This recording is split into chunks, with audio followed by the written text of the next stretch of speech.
ആകാശവാണി. നമസ്കാരം. പ്രാദേശിക വാർത്തകൾ വായിക്കുന്നത് കരോൾ ത്രേസ്യാമ്മ അബ്രഹാം.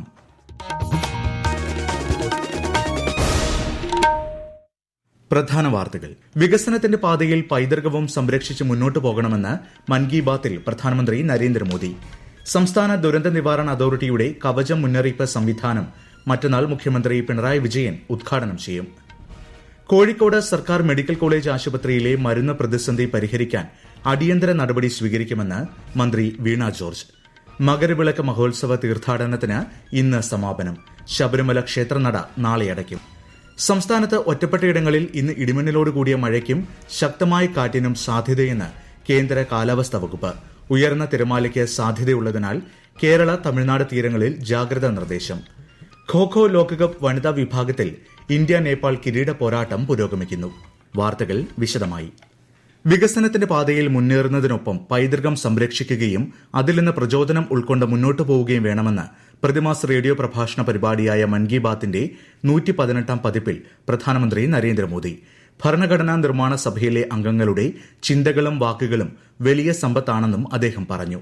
കഴിഞ്ഞ ദശകങ്ങളിൽ രാജ്യത്ത് ജനാധിപത്യം ശക്തിപ്പെടുകയും അഭിവൃദ്ധി പ്രാപിക്കുകയും ചെയ്തു. രാജ്യത്ത് സൃഷ്ടിക്കപ്പെടുന്ന പുതിയ അവസരങ്ങൾ പ്രയോജനപ്പെടുത്തണമെന്ന് പ്രധാനമന്ത്രി ആവശ്യപ്പെട്ടു. രാജ്യത്തിന്റെ കൂട്ടായ പരിശ്രമങ്ങളുമായും ഇച്ഛാശക്തിയുമായും ബന്ധപ്പെടാൻ മൻ കി ബാത് തനിക്ക് അവസരം നൽകുന്നുവെന്നും പ്രധാനമന്ത്രി പറഞ്ഞു. मन की बात का ये कार्यक्रम हर बार मुझे राष्ट्र के सामूहिक प्रयासों से, आप सबकी सामूहिक इच्छा शक्ति से जोड़ता है. हर महीने मुझे बड़ी संख्या में आपके सुझाव, आपके विचार मिलते हैं और हर बार इन विचारों को देखकर विकसित भारत के संकल्प पर मेरा विश्वास और बढ़ता है. സർക്കാർ ജോലിയിൽ നിന്ന് വിരമിച്ച ശേഷവും ജനങ്ങളെ സേവിക്കുന്ന ലക്ഷദ്വീപ് സ്വദേശികളായ നഴ്സ് കെ ഹിന്ദുംബിയെയും പരിസ്ഥിതിയെക്കുറിച്ചുള്ള ഗാനങ്ങൾ എഴുതുന്ന KG മുഹമ്മദിനെയും മൻ കി ബാത്തിൽ പ്രധാനമന്ത്രി നരേന്ദ്രമോദി പരാമർശിച്ചു. ഇത് തനിക്കും സേവന മേഖലയിൽ പ്രവർത്തിക്കുന്ന എല്ലാ നഴ്സുമാർക്കുമുള്ള അംഗീകാരമാണെന്ന് കവരത്തി സ്വദേശിയായ ഹിന്ദുംബി പ്രതികരിച്ചു. മിനിക്കോയ് ദ്വീപിന്റെ പാരിസ്ഥിതിക സംരക്ഷണത്തിനുള്ള പ്രവർത്തനങ്ങളെ പ്രധാനമന്ത്രി അഭിനന്ദിച്ചതിലുള്ള സന്തോഷം KG മുഹമ്മദ് ആകാശവാണി വാർത്തകളോട് പങ്കുവച്ചു. 2024 വർഷത്തെ സൈക്കോളജി അവാർഡ് ലഭിച്ചതിൽ അഭിമാനിക്കുന്നു. അതേ അവസരത്തിൽ നമ്മുടെ ബഹുമാനപ്പെട്ട പ്രധാനമന്ത്രിയുടെ മൻ കി ബാത്തിൽ ഈ നേട്ടത്തിന് എന്നെ പ്രശംസിച്ചതിൽ ഞാൻ അതിലേറെ അഭിമാനിക്കുകയാണ്. മിനിക്കോയ് ദ്വീപിലെ പാരിസ്ഥിതികവും തനതായ സംസ്കാരവും സംരക്ഷിക്കുന്നതിനായി കഴിഞ്ഞ കുറെ വർഷങ്ങളായി ഞാൻ പ്രവർത്തിച്ചിട്ടുണ്ട്. മിനിക്കോയ് ദ്വീപിലെ നാടൻ കലകൾ കൂടാതെ പരമ്പരാഗത ബോട്ട് റേസ് റിവൈവ് ചെയ്യുന്നതിനായി ഒരുപാട് പ്രവർത്തിച്ചിട്ടുണ്ട്. ഒരിക്കൽ കൂടി നന്ദി രേഖപ്പെടുത്തുന്നു. ലക്ഷദ്വീപ് സന്ദർശനം പൂർത്തിയാക്കി ഉപരാഷ്ട്രപതി ജഗ്ദീപ് ധൻഖർ ഡൽഹിക്ക് മടങ്ങി. യാത്രാമധ്യേ കൊച്ചി അന്താരാഷ്ട്ര വിമാനത്താവളത്തിലെത്തിയ ശ്രീ ധൻഖറിനും പത്നിക്കും ഗവർണർ രാജേന്ദ്ര വിശ്വനാഥ് അർലേക്കറുടെ നേതൃത്വത്തിൽ യാത്രയയപ്പ് നൽകി. വെള്ളിയാഴ്ചയാണ് ഉപരാഷ്ട്രപതിയും ഭാര്യയും ലക്ഷദ്വീപ് സന്ദർശനത്തിന് എത്തിയത്. സംസ്ഥാനത്തിന്റെ ദുരന്ത സാധ്യതാ മുന്നറിയിപ്പ് സംവിധാനം കവചം മറ്റന്നാൾ മുഖ്യമന്ത്രി പിണറായി വിജയൻ നാടിന് സമർപ്പിക്കും. കേരള സംസ്ഥാന ദുരന്ത നിവാരണ അതോറിറ്റിയുടെ ആഭിമുഖ്യത്തിൽ ജില്ലകളിൽ സ്ഥാപിച്ച സൈറൺ മുന്നറിയിപ്പ് സംവിധാനത്തിന്റെ ഉദ്ഘാടനവും ഇതോടൊപ്പം നടക്കും. മറ്റന്നാൾ വൈകിട്ട് 5-ന് ശേഷം പരീക്ഷണാടിസ്ഥാനത്തിൽ സൈറണുകൾ മുഴങ്ങും. ഇതിൽ ജനങ്ങൾ പരിഭ്രാന്തരാകേണ്ടതില്ലെന്ന് ദുരന്ത നിവാരണ അതോറിറ്റി അറിയിച്ചു. കോഴിക്കോട് സർക്കാർ മെഡിക്കൽ കോളേജ് ആശുപത്രിയിലെ മരുന്ന് പ്രതിസന്ധി പരിഹരിക്കാൻ അടിയന്തര നടപടി സ്വീകരിക്കുമെന്ന് ആരോഗ്യമന്ത്രി വീണ ജോർജ്. കാരുണ്യ വഴി അടിയന്തരമായി മരുന്നെത്തിക്കാനും മരുന്ന് കമ്പനികൾക്ക് നിലവിലുള്ള കുടിശ്ശിക ഉടൻ കൊടുത്തു തീർക്കാനുള്ള നടപടി സ്വീകരിച്ചതായും മന്ത്രി അറിയിച്ചു. നടൻ സെയ്ഫ് അലിഖാനെ ആക്രമിച്ച കേസിൽ മഹാരാഷ്ട്രയിലെ താനെയിൽ നിന്നും ഒരാളെ മുംബൈ പോലീസ് അറസ്റ്റ് ചെയ്തു. കവർച്ച ലക്ഷ്യമിട്ട് നടന്റെ വീട്ടിൽ അതിക്രമിച്ചു കയറിയ മുഹമ്മദ് ഷെരീഫുൾ ഇസ്ലാം ഷെഹ്സാദ് എന്ന പ്രതിയെ തിരിച്ചറിഞ്ഞു.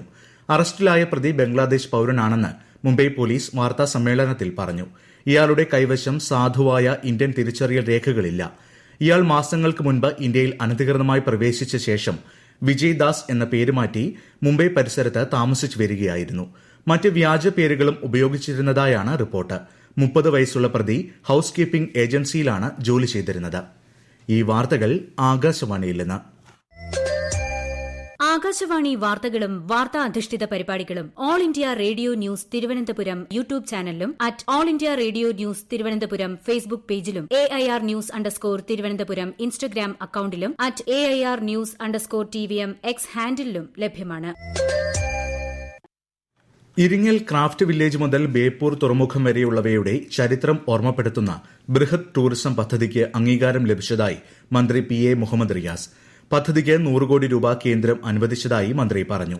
മലബാർ ടൂറിസം സാധ്യതകൾ ലോകത്തിന് മുൻപിൽ കൊണ്ടുവരാൻ ടൂറിസം വകുപ്പിന്റെ ആഭിമുഖ്യത്തിൽ കോഴിക്കോട് സംഘടിപ്പിച്ച ബിസിനസ് ടു ബിസിനസ് മീറ്റ് ഉദ്ഘാടനം ചെയ്യുകയായിരുന്നു ശ്രീ മുഹമ്മദ് റിയാസ്. മലയാളത്തിന്റെ പ്രിയ കവയത്രി സുഗതകുമാരിയുടെ ഒരു വർഷക്കാലം നീണ്ടുനിന്ന നവതി ആഘോഷങ്ങൾക്ക് സമാപനം കുറിച്ച് 4 ദിവസം നീണ്ടുനിൽക്കുന്ന സുഗതോത്സവം പരിപാടിക്ക് ആറന്മുളയിൽ തുടക്കമായി.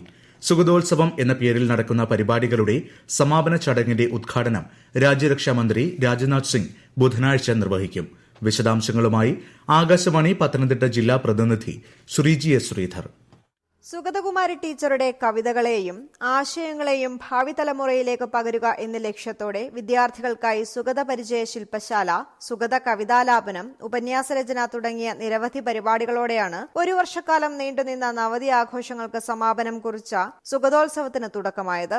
സുഗതോത്സവം 2ാം ദിവസമായ നാളെ പ്രസിദ്ധ കവി ഇഞ്ചക്കാട് ബാലചന്ദ്രൻ കുട്ടികളോടൊപ്പം കവയത്രിയുടെ കുടുംബവീടായ വഴുവേലിൽ തറവാട്ടിലെ 1.5 ഏക്കർ സ്ഥലത്തുള്ള സുഗതവനത്തിൽ കഥ പറഞ്ഞും കവിത ചൊല്ലിയും വനയാത്ര നടത്തും. ജനുവരി 21-ന് പൈതൃകവും പരിസ്ഥിതിയും എന്ന വിഷയത്തിൽ ദേശീയ ശില്പശാല നടക്കും. സുഗത ദർശൻ എന്ന ചിത്ര പ്രദർശനവും ഉണ്ടായിരിക്കും. മകരവിളക്ക് മഹോത്സവത്തിന് സമാപനം കുറിച്ച് ശബരിമല നട നാളെ രാവിലെ 6:30-ന് ശേഷം അടയ്ക്കും. നാളെ രാവിലെ പന്തളം രാജപ്രതിനിധിക്ക് മാത്രമാണ് ദർശനം.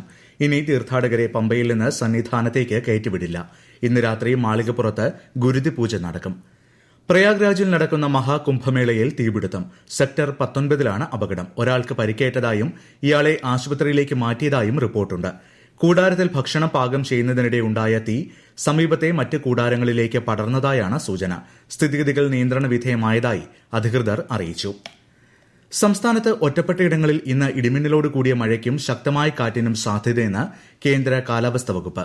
തിരുവനന്തപുരം, കൊല്ലം ജില്ലകളിൽ മഞ്ഞ ജാഗ്രതാ നിർദ്ദേശം നൽകി. അതേസമയം കള്ളക്കടൽ പ്രതിഭാസത്തിന്റെ ഭാഗമായി കേരള, തമിഴ്നാട് തീരങ്ങളിൽ ഉയർന്ന തിരമാലയ്ക്കും കടലാക്രമണത്തിനും സാധ്യതയുള്ളതായി ദേശീയ സമുദ്ര സ്ഥിതി പഠന ഗവേഷണ കേന്ദ്രം അറിയിച്ചു.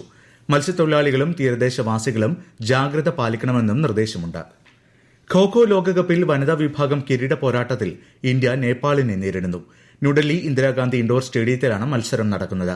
രാത്രി 7:45-ന് ആരംഭിക്കുന്ന പുരുഷ വിഭാഗം ഫൈനലിലും നേപ്പാൾ തന്നെയാണ് ഇന്ത്യയുടെ എതിരാളികൾ.